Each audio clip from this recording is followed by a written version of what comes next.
Hello, it's Jens and I'm gonna show you how I made Glitch Star Dreamer for FUNKYHEART. So let's listen to this and then let's talk about the details.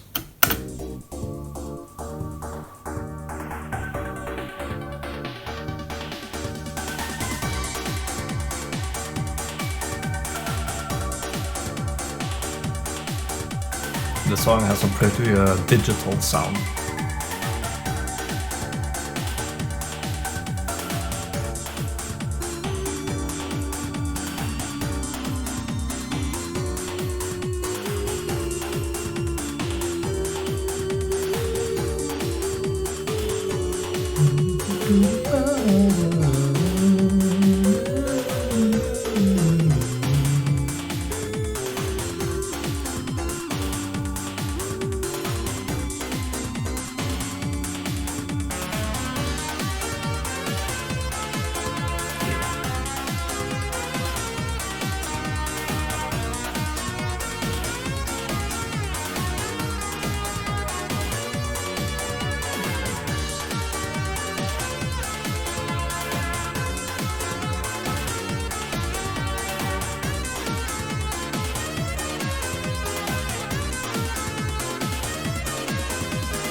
Even the guitar sounds kind of digital in this, right? I used some effects to get that digital guitar sound. And that's pretty much what the developer of FUNKYHEART Juice wanted for this song. Something that's kind of like grandiose and sounds kind of digital.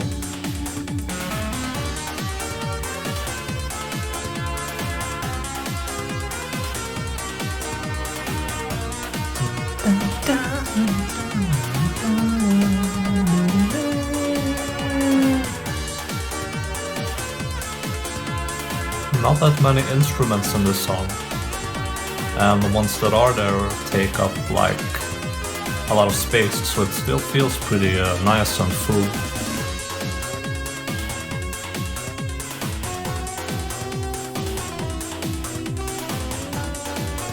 Saxophone solo. Juice wanted that specifically.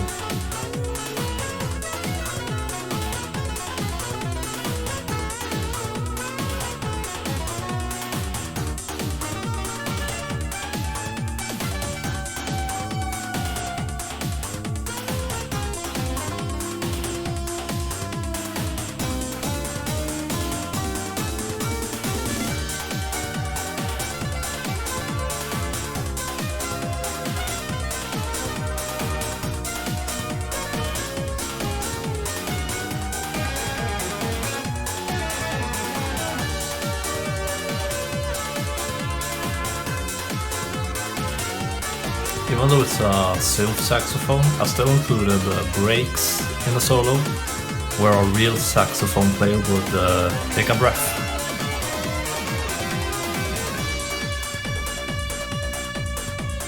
Speaking of a break,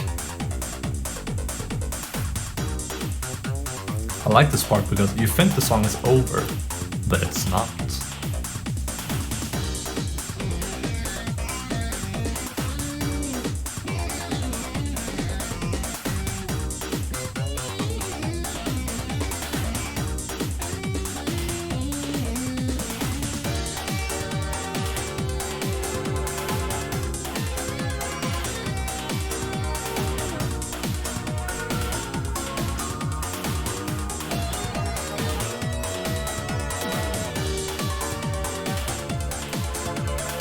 Same piano solo as in Red Hot Chili Desert.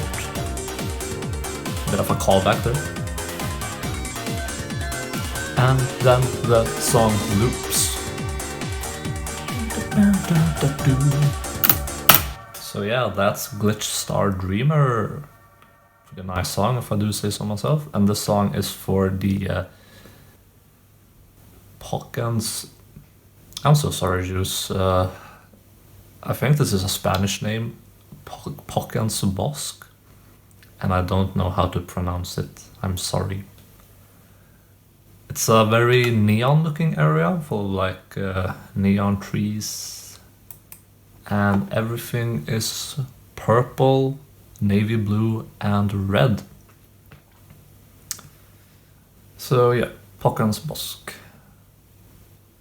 Juice said he wanted a song with like a grandiose structure of a Pokemon song. He referenced Pokemon's Legends Arceus, and so that the actual sound of the song can also be more on the Deltarune side, which sounds more digital somehow, while keeping the overworld environment style.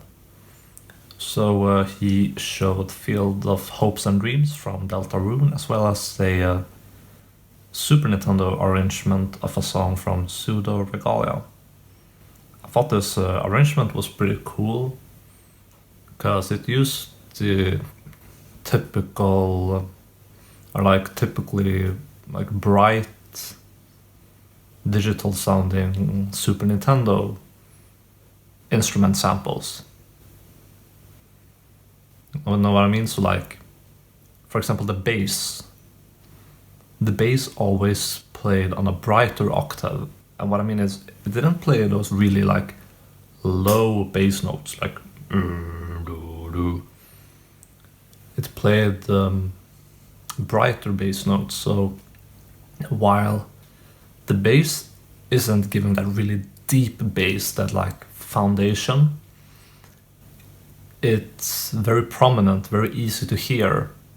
So I used that. I made the bass in English Star Dreamer pretty melodic as well. Bass and piano. You know what? Why don't I pick out the bass, and we're gonna do this. See, cut, find a pattern, and paste. Okay, here we go. So now we have the bass on its own, and it sounds like this. You hear how it's a pretty bright bass sound, like kind of fizzy almost.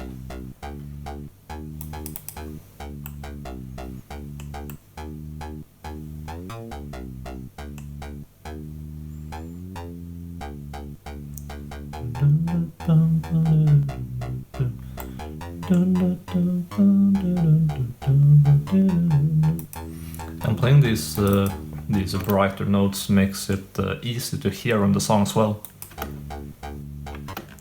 instead of playing these lower notes.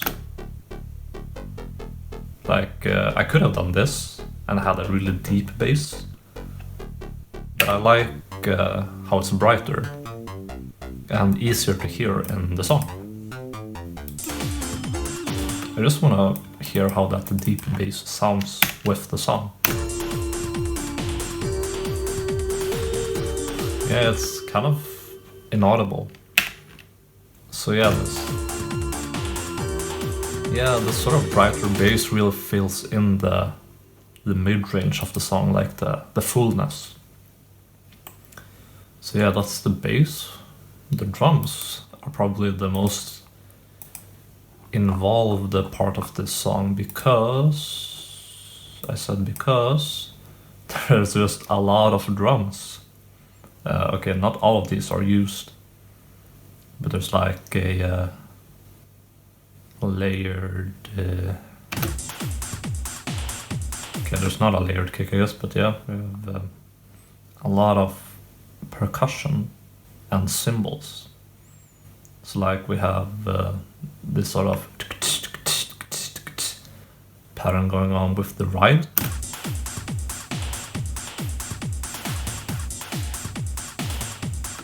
Giving a sort of rolling feel, kind of like Eurobeat or trance. I was pretty inspired by Eurobeat making this drum pattern actually. If you listen to songs like Running in the 90s or Space Boy or anything by Dave Rogers, the drums are pretty complex actually. There's like layers to them. There's like several percussion layers playing different rhythms at once, which makes it sound pretty full. For example, we have like this snare drum here playing a almost Aladdin rhythm, like ta ta ta ta ta ta ta ta ta, which gives a pretty nice groove. Sounds like this on its own. And with everything else, when you make every part of the drums like emphasize the important hits, I like the important beats in the rhythm, like ta ta ta ta. It gives a nice strong groove.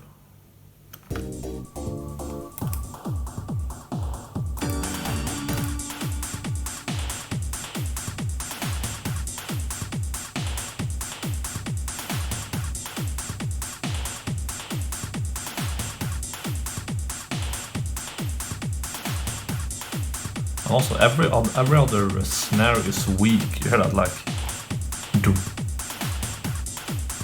That's not a very strong snare. Like, I think it's not even a snare. It's a tom drum. That's also kind of a like trance or Eurobeat thing. If the snare is weaker, then the kick drum is more emphasized, and that means that instead of the beat feeling like 1 2 1 2. It feels faster, like 1 1 1 1. I probably explained that really poorly, but yeah, I think that makes the song feel pretty fast, like which is nice. We have like the piano, the electric piano,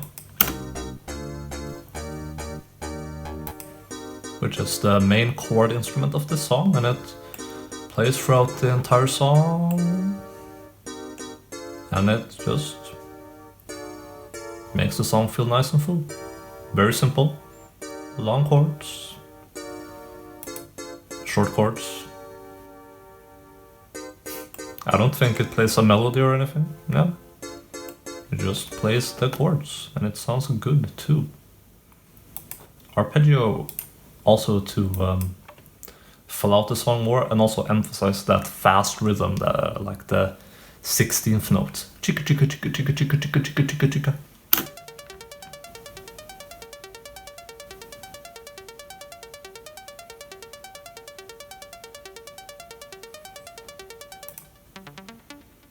Oh yeah, it does some like little flourishes in the verse. Barely audible, but it's there.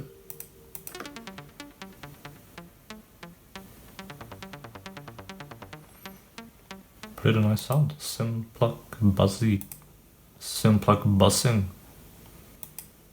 And then there's yeah, what else is there in the song?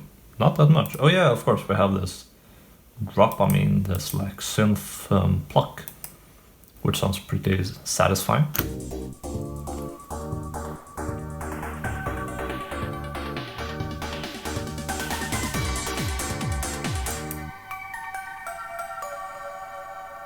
I like the sound.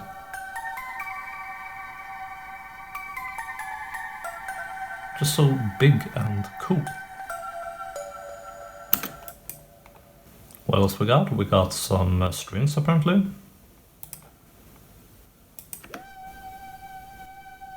And yeah, that's a synth string. Wow. And it's solar wind, huh? Can I play this? Okay, fine.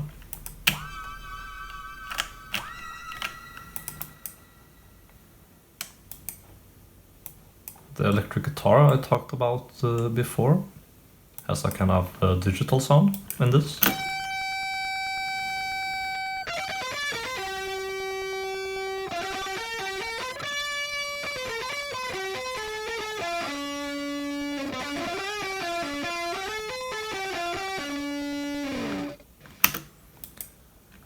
And the way I achieved this guitar sound is like in two parts.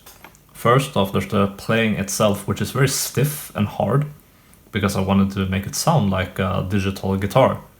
When you play like without vibrato and without a lot of expression, like very stiff. And also the effects, which I think is an octaver. Yeah, it's an octaver, but it's like the gross beat octaver, which sort of, I don't know exactly how it works, but I guess it replays the sound at double speed, and that sort of creates a kind of weird sound, which sounds pretty digital and cool.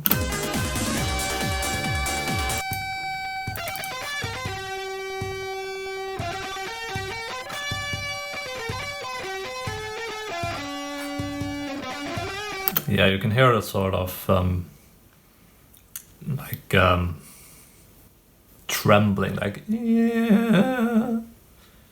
I like it anyway. I think the only instrument left in this is the freaking piano at the very end. This.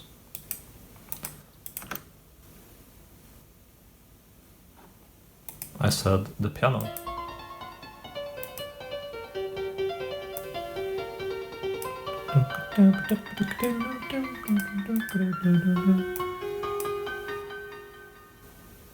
And it's a piano.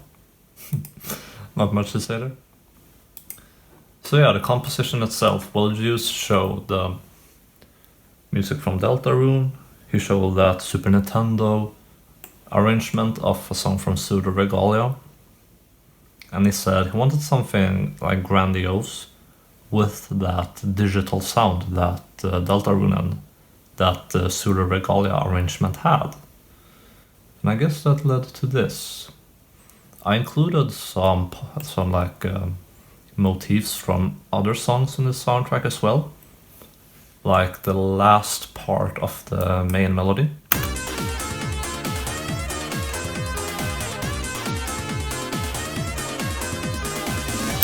That's from Red Hot Chili Desert, the first song on the soundtrack. And as for like the melody, the composition, like all this stuff, the actual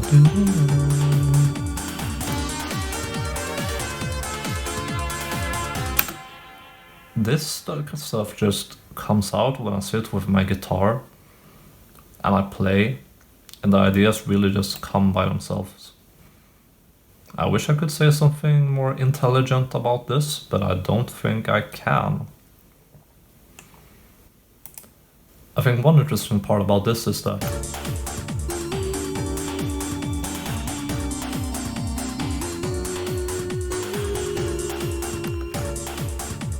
the bass doesn't necessarily play the root notes of the chords.